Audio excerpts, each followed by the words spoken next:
नमस्कार शेतकरी मित्रांनो, मी माझ्या शेतीत मिश्र शेतीचा प्रयोग करत असतो आणि त्यातलाच हा एक प्रयोग. मी गेल्या 2.5-3 वर्षापूर्वी माझ्या शेतीत गुलाब आणि जांबू हे एकत्र पीक घेतलेलं होतं आणि त्याचा आज हा आलेला रिझल्ट.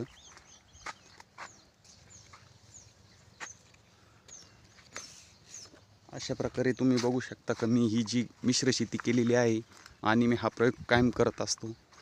त्यातून मला भेटलेलं हे उत्पन्न आणि कमी शेतात कमी जागेत जादा उत्पन्न कसं मिळवता येईल या दृष्टीने माझा हा प्रयोग असतो. त्यातलं हे पाऊल तुम्ही बघू शकता.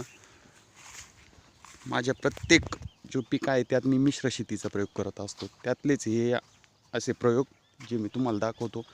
त्यात मग डाळिंब झेंडू असो किंवा डाळिंब काकडी असो किंवा गुलाब जांभूळ असो किंवा गुलाब झेंडू असो हे त्यातलेच प्रयोग.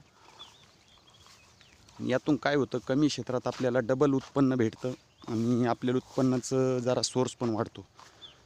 हे बघा, आता तुम्हाला खाली दाखवतोय मी माझं डाळिंब आणि झेंडू.